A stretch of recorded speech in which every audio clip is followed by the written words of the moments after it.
The girl had just been adopted. She was clearly hungry, but still put down the food right in front of her. When mom asked if she didn't like it, she quickly shook her head, then politely said she was full, and quietly left the table. Her parents smiled and seemed pleased, but once she left, the smiles faded from their faces. They both knew something wasn't right. Then one day, mom overheard her scolding their dog. 많이 먹으면 안 돼. 시끄럽게 하면 보육원으로 다시 가야 해. 그러니까 shit. 지우야. Mom was shocked by what she heard. She rushed over and asked what she meant. 밥도 너무 많이 먹고 시끄럽게 해서 쫓겨나갔어요. 밥도 너무 많이 안 먹고 조용히 할게요. 엄마 좀 봐봐.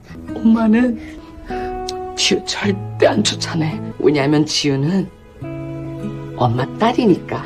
지우 괜찮아.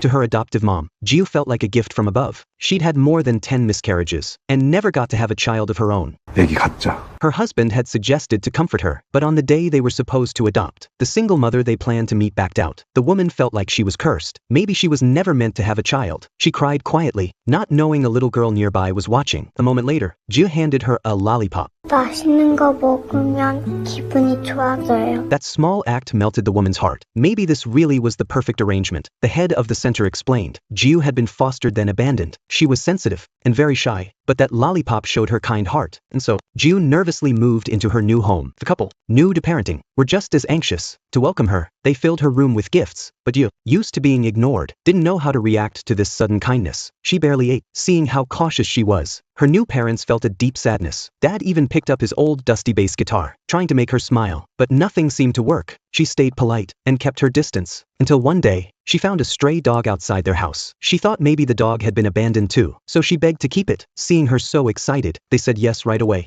감사합니다. 그렇게 좋아? After the dog joined their home, the wall between Jiu and her parents started to break down. Then one day, mom heard her scolding the dog again for eating too much. She gently asked why, and finally learned the truth. Jiu was scared of being a burden, afraid she'd be abandoned again. That explained everything. The cautious eating, the politeness, the distance. Mom held her tight, and they both broke down in tears. Jiu had finally found a place where she belonged. After that, she started to open up. Little by little, she began to feel like part of the family. When she saw other kids being close with their parents, she felt jealous. She wanted that kind of love too. She looked down at mom's hand, hesitated, then finally, reached out and held it. Mom was stunned. That small hand in hers, for the first time, made her truly feel like a mother.